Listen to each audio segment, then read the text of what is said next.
Mm. Mm. Diba?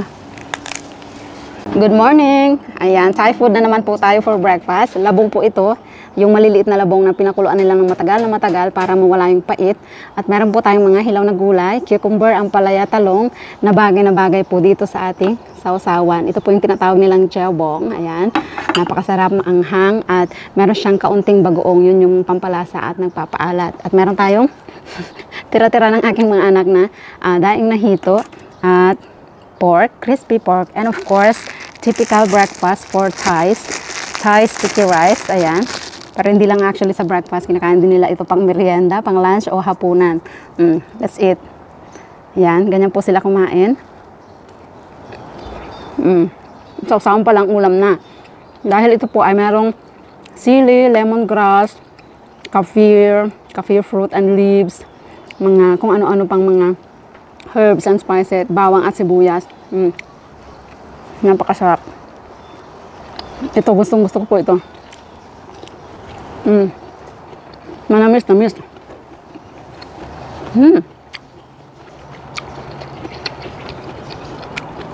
Ang sarap.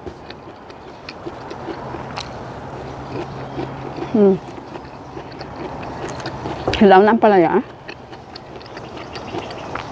Actually, mas masarap sana yung bubot pa. Alam, wala akong nahanap.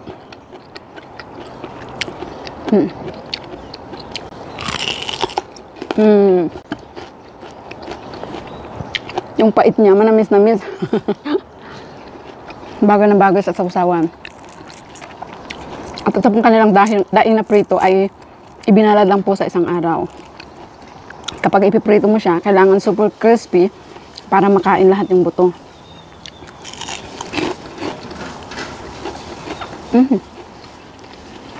Sarap. So, bahala ka na kung anong sasawsaw mo, kung sticky rice o yung ulam.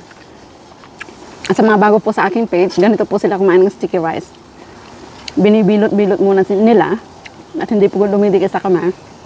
At saka yun yung pinangsasawsaw nila sa mga sausawan, sa mga sauce, at kahit sa mga sabaw.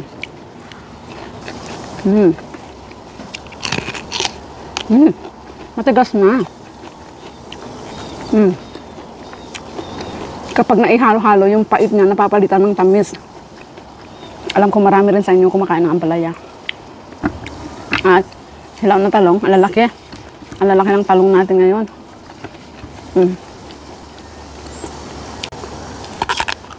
Diba? Ayan, tignan natin kung may multo. Mabuto po siya, pero hindi siya matigas. Crunchy.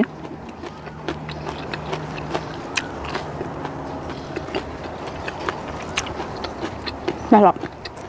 Hindi po gaano maalat yung ating sausawan. Pati tinik. Kakain.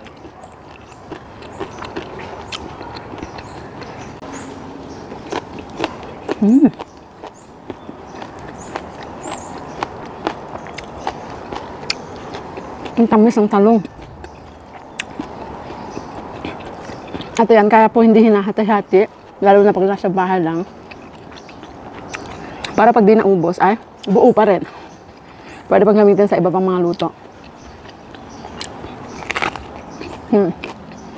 Sarap. Hanggang hapunan na po ito.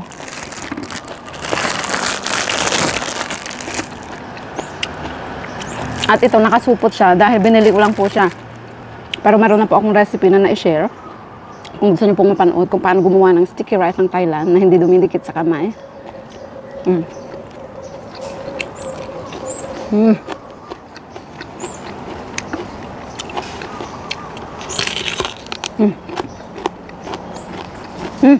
Cucumber na napaka-cute.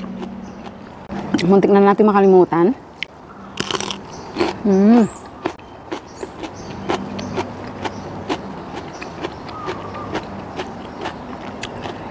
Maanghang po siya, pero dahil sa mga hilaw na gulay, nakukontra yung anghang.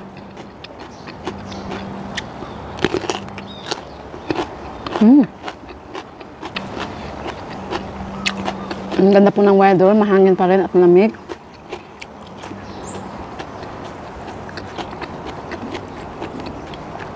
Ito, sobrang na-amaze ako dito. Dahil sa atin, wala po yatang ganitong pagkain. Yung bamboo shoot na pinipreserve nila. Napakarami pong bamboo shoot dito. All year round. Kahit hindi tag-ulan, napakarami nilang bamboo shoot dahil marami silang paraan para ma-imbak ng matagal.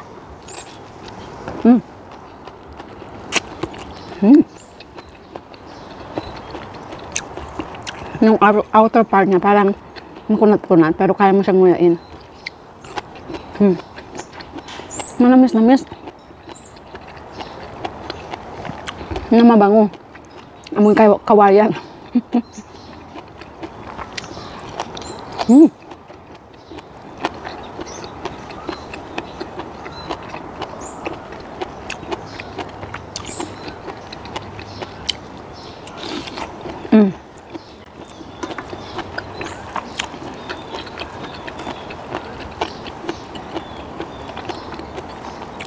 Sa atin po ba nagdadaing din ng hito? Ang sarap.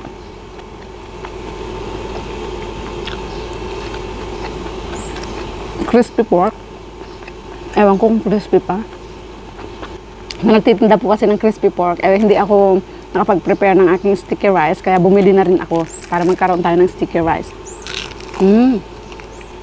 Ang sarap. Ng taba.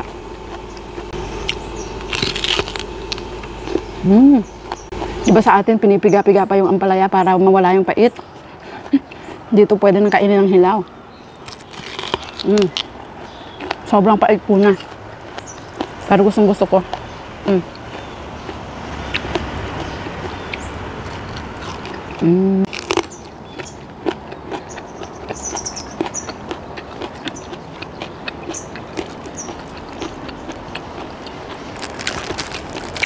Kapag ganito mga pagkain, madaling nakakabusog.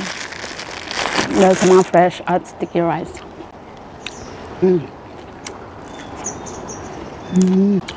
Kung paano ito gawin, ay hindi pa po ako marunong gumawa. Nag-try po ako noon, pero hindi kasing sarap ng mga nabibili, kaya hindi ko na inulit.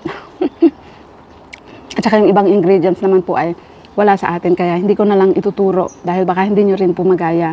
Ang gusto ko lang ipakita ngayon ay yung ating mga kinakain ng mga hilaw na gulay dito sa Thailand. So, ayun lang mga ka-umami. Kung nagustuhan nyo po ang video, paki-share. Baka ikaw naman ang susunod na mapadalhan natin ng 1K bilang pasasalamat. Thank you for watching.